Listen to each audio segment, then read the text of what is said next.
The story of the Gita is the story of Indian civilization itself. We know the Gita as Krishna's counsel to Arjuna on the battlefield of Kurukshetra. But was it Krishna who created it?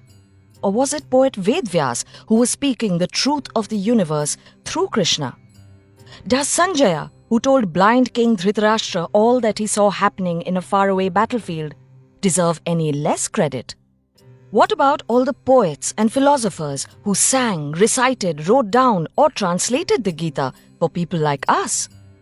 This is their story, the story of the Gita. Right before the final confrontation between the Pandavas and the Kauravas, Krishna, who is the universe personified, rescues Arjuna from paralyzing doubt by giving him the essence of Vedic thought, the Bhagavad Gita.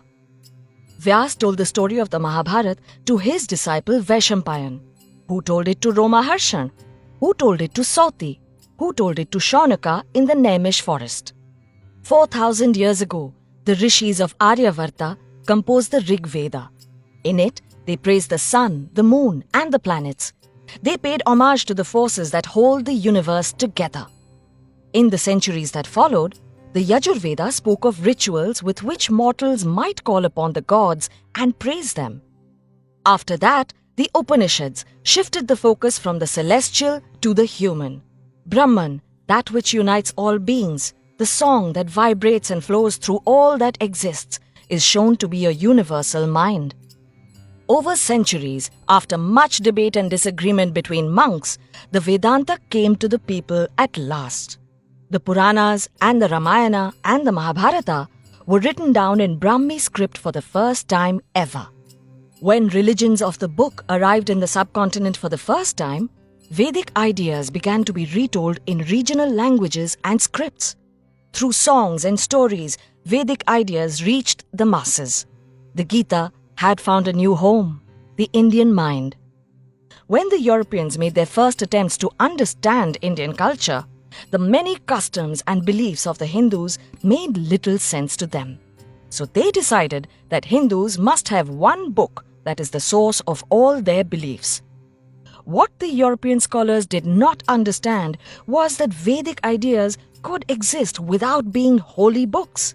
They did not understand the importance of songs, stories, and rituals that travel the land, spreading the essence of Vedic thought.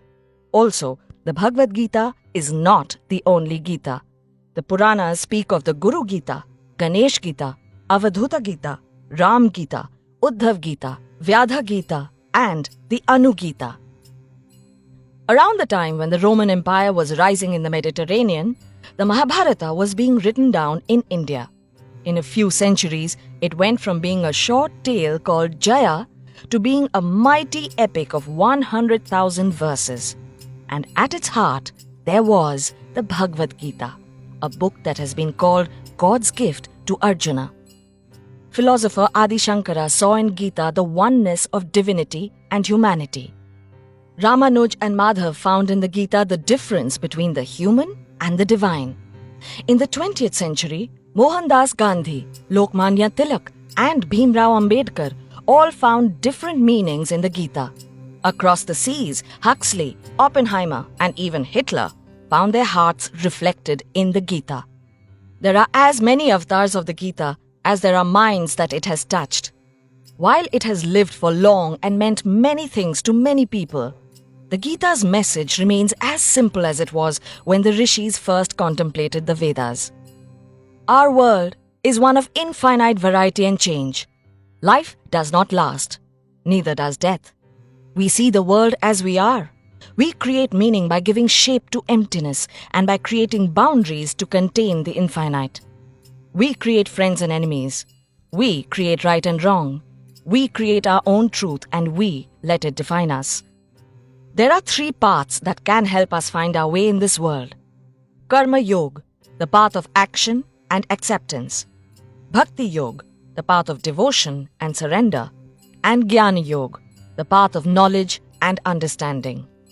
When we understand the other person, we understand the universe.